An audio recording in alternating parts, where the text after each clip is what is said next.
Now there was a young fella from Leeds, and he swallowed a packet of seeds.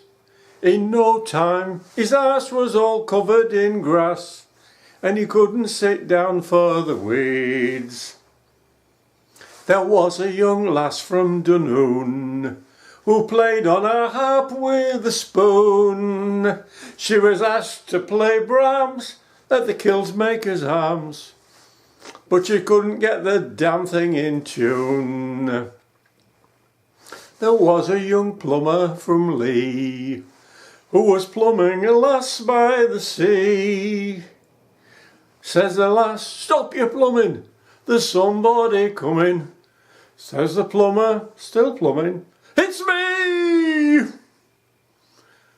There was a young girl from Madras, who had a most beautiful ass. It's not, as you think, cute, rounded and pink. It was grey, had long ears and ate grass. "I must leave here," says Lady Divya, "for these damp hairs don't suit me, I fear."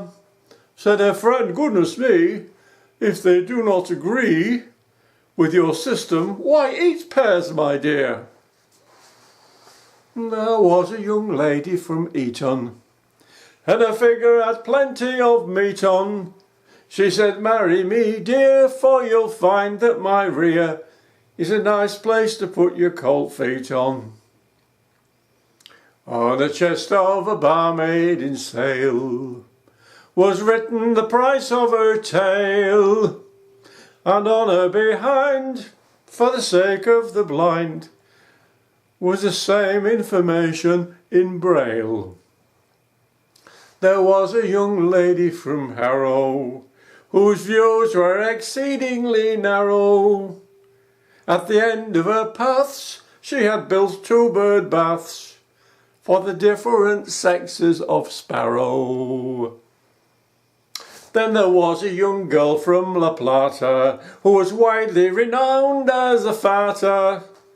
Her deafening reports at the Argentine sports made her much in demand as a starter. There once was a maître d'hôtel who said, "They can all go to hell. What they do to my wife is the bane of my life.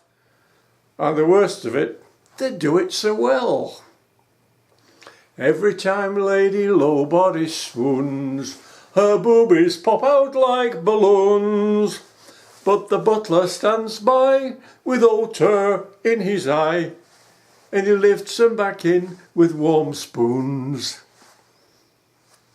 Now there was a young lady from Tottenham, her manners, well, she had forgotten them. Well, at tea at the vicar's she kicked off her knickers, explaining she felt much too hot in them. Said a foolish householder in Wales, "The odour of coal gas prevails." She then struck a light, and the very next night they collected her in 17 pails. There was a young lady of Wantage, of whom the town clerk took advantage. Said the borough surveyor, "Of course you must pay her. You've altered the line of her frontage." There was a young lady from Delft, who felt some concern for her health. "If you want any more, well, you all know the score. You can make up the buggy yourself, that's all."